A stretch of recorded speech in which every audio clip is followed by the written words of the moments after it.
Hi, this is Roger Green, host of the Surfing the NASH Tsunami podcast. This week, we are offering 3 conversations from episode 54. Go inside a pivotal event, the Patient-Focused Drug Development meeting. In this conversation, Donna Cryer discusses the history of the patient-focused drug development concept and the background of the groundbreaking November 4th NASH session led by Global Liver Institute. We also learn from patient and patient advocate Terri Milton the message she hoped regulators would take away from that meeting. Finally, the group discusses why it is that regulators have so much higher standards for first-in-disease drugs in terms of efficacy, safety, and the trade-off between the two than the patients who must live awaiting availability of therapy. The PFDD meeting was a groundbreaking event. Its emotional impact and lessons about the patient perspective were indescribable and powerful. So sit back, listen, learn, and when you're done, join the conversation on our LinkedIn and Facebook discussion groups.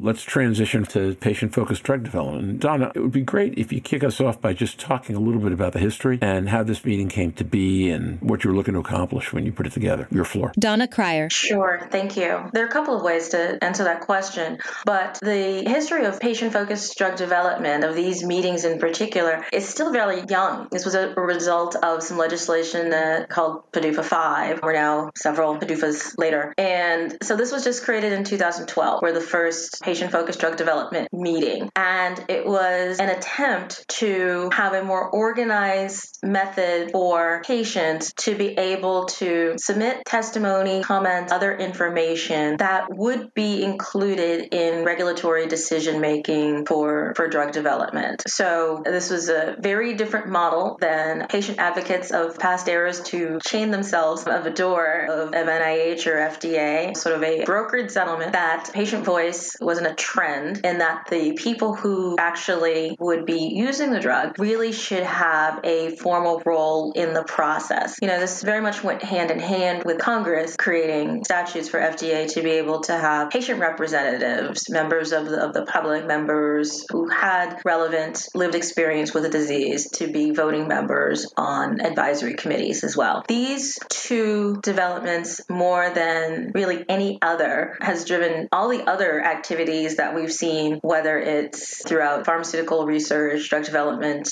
because the rubber hits the road of what FDA will and will not approve and what information they want to have as part of it. It was a huge development. So for the Global Liver Institute, created just, a few years later in 2014, really is just as me and some interns growing slowly. When we thought about what the needs were in the space and where my background intersected, certainly the policy arena and regulatory science was a clear need. And I've been an FDA patient representative for over a decade, serving on multiple advisory committees and endpoints workshops and things on risk mitigation and the like. This meeting in particular was something that I wish that we'd been able to do, which we had been a large enough organization to do 2 or 3 years ago. If we were, and if we had been able to do that meeting, frankly, there would be a medication approved and on the market today. If people found value in this patient-focused drug development meeting in NASH, they really should think about the type of advocacy that we need moving forward and the investment in that advocacy, because it really does support and facilitate the entire space and really is the foundation upon which investment in innovation and access rests. And if we don't have that solid foundation in advocacy, then you can invent all you want, but it really won't have meaningful impact. And so after several adverse actions, not only in NASH, but across the liver space, we entered into conversations across FDA, certainly with the hepatology and nutrition division, which frankly, as an advocate, I had been part of the movement to make sure that FDA did have this division, did have hepatologists on staff, did have an increased capacity to evaluate medications in the liver space. But we wanted to make sure that there was a greater appreciation than we were seeing about the seriousness and urgency of liver health, whether that was in the hepatology division, the oncology division, in cardiovascular, renal, really across the agency. And I think because the Global Liver Institute really does look across liver health, across all liver diseases, we were able to see the pattern and present the pattern of adverse actions back back to the agency in a way that, to their credit, they had sort of an aha moment. Because you can understand in any large organization, you may not really know what your colleague over in another division is doing. But when we put the entire picture together and presented as liver patients, and we brought in several other organizations with us, some of whom were founded by graduates of our Advanced Advocacy Academy, like Terri is, there was an aha moment and there was a realization. And I think we started a much more constructive relationship from then on, a series of regular conversations than the co-development of the meeting that we held last week. There are two types of meetings. There's one that FDA leads and runs and structures and organizes themselves, and another type, because there was so much interest from the patient community in doing these types of meetings, of externally led patient-focused drug development meetings. So my staff organized this meeting from soup to nuts, but stayed in regular contact and collaboration with FDA throughout. And our goal, first and foremost, was to create a platform for patient experiences that had a purpose, that really addressed each and every one of the issues that we had seen in the different FDA guidances and in their adverse letters and actions, or that we had heard or experienced in conversations or in presentations that we had made that we thought patients had a different view on, or patients would have a different perspective or weigh the risks and benefits of things differently than how the agency was assuming we would. And so until they could hear directly from a diverse group of people, as much as I would like to think it's enough that I say so, really to be able to prevent a diverse group of patient experiences who could comment on issues in their own words and from their own experiences, and then to augment that with a survey to get 50, 100 patients to be able to answer a series of questions and to give more structured and formatted data to the FDA to consider in their evaluation of trial design and medications and therapeutics of all sorts, whether it's diagnostics or devices. We really see NASH holistically, and we won't need them to think of it holistically, bringing in expertise in device and diagnostics in cardiovascular and renal, metabolic disorders, endocrine from across the agency, and as needed externally to fairly evaluate NASH. We wanted to make sure that they understood from the patient perspective how serious NASH is, the urgency of NASH, and how patients viewed particular aspects of possible medications and therapeutics in the space. At the end of this meeting, there was greater clarity around that. Okay, question, I think, first to Terri, who delivered several rather remarkably powerful statements, including your opening and a couple of your answers to questions. I'm an easy tell, my jaw just drops. Can you pick a couple of specific messages that you personally hope to be able to transmit to the agency over the course of the event? Terri Milton. Probably the key one is that if you've seen one NASH patient, you've seen one NASH patient. I mean, we may have some similarities as far as our decompensation if we've moved all the way to cirrhosis, but every patient is different, and the direction they came from may be different. It's so very important to put a face to a name, to be able to fully and completely be able to identify this as a person and not just a name or a number on a file. It's so easy to be separated. I told you all the other day, I'm a storyteller. In 2018, when I first met Donna, it was on a patient panel that happened right before Liver Meeting in San Francisco. And I had the opportunity of sitting down after this panel was through for the day and talking one-on-one with researchers from around the world. And the cool thing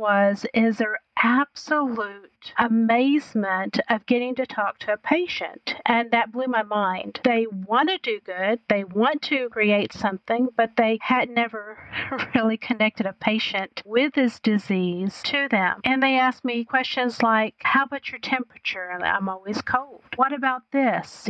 Nausea. What about that? And they were interested in hearing my story so that they could take that back to the lab and do more. They had a patient's face, a patient's voice attached to the reason why they were doing what they were doing. We had the chat feature that was part of the meeting on last Thursday. Seeing Dr. Turner say, my eyes have been opened, I'm going to do things different. That was huge when you look at that. When you look at some of the other things of, oh my gosh, you've opened my eyes. We could have never knew. And now they do. And you can't unknow something. Terri, were there one or two specific things, or Donna, that they came to know that you think are particularly pivotally important? I think some of the unanimity. Each of the patient stories was very different. There were patient and caregivers. One young woman had lost her mother very precipitously to NASH, but the unanimity of the willingness to take certain risks or to experience some side effects, whether itchiness or weight gain or even increased cardiovascular risks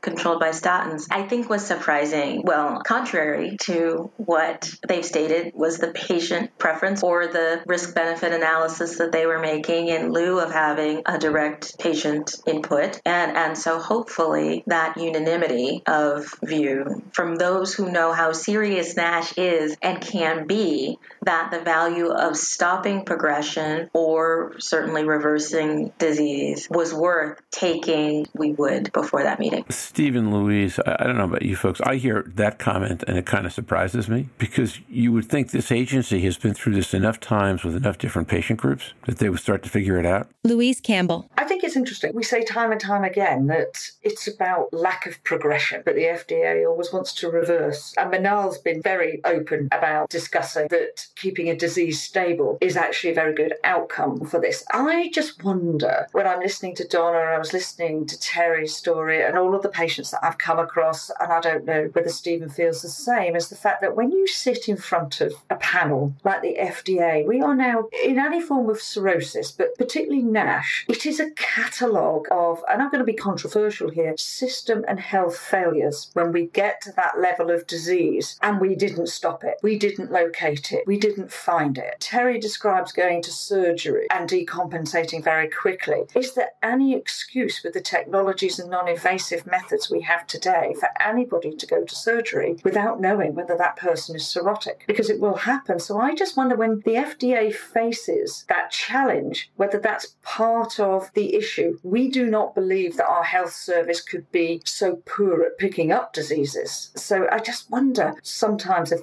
we just get shocked by how did we get this far in patients' journeys. Terri described a lot of missed opportunities. That's polite. It's a big challenge for healthcare to turn around and acknowledge that when we deal with NASH cirrhosis or any form of liver cirrhosis, we've missed lots of opportunities from every specialist that's ever seen that or interacted with that person. But that's the overwhelming thinking that I've got behind this change or potential change, to know that an outcome could just be, I don't want my disease to progress. I want you to keep me stable. Right. And I think that coming from the other part of the GI system with IBD before my liver transplant, I'm only alive today because I've stayed one step behind the innovation. I've now been on every class of drugs that has ever been created in IBD, and hope not to need another class, but I hope that it's there if I should need it. And often it's just been about buying me enough time until something better or more effective comes along. I look at, the young women in the infusion center getting their biologics, and they're otherwise so vibrant, and so many of them are pregnant, and I am so happy for them, and I'm grateful for the drugs that I had, and I know that they allowed me to hang on until there was something better. And so I think in NASH,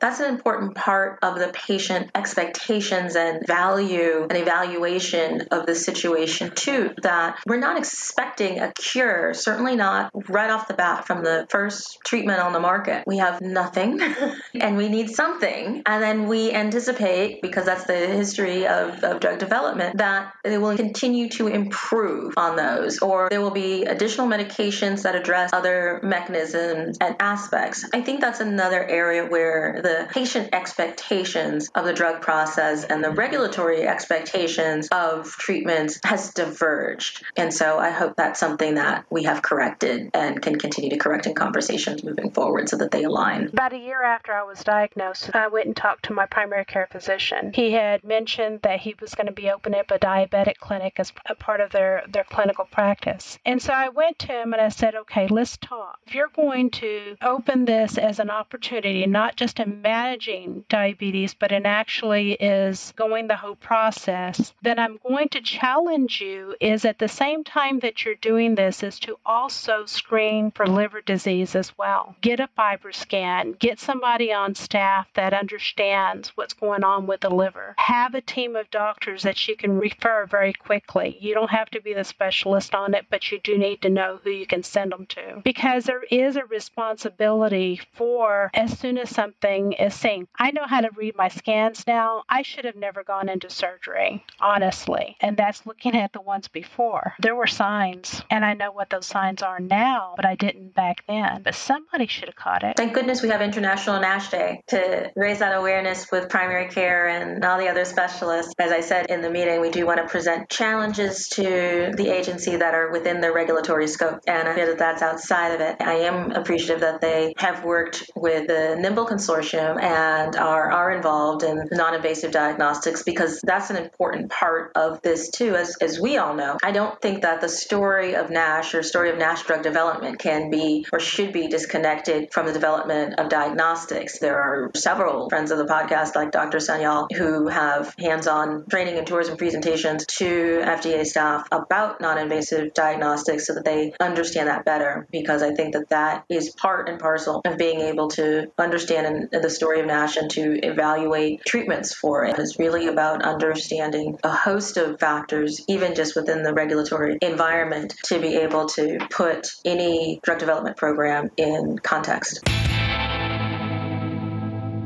And now, back to Roger. We hope you've enjoyed this recording. If you have any questions or comments about the content of this conversation or the entire episode, please send an email to questions@surfingnash.com. We will be back Monday morning and Tuesday morning with reviews of days 3 and 4 of this week's AASLD liver meeting. And then again next Thursday with a wrap-up episode. I hope you'll join us for all that, and check the possibility of attending one of the daily review sessions live. Until then, stay safe. See you on the podcast. Bye-bye now.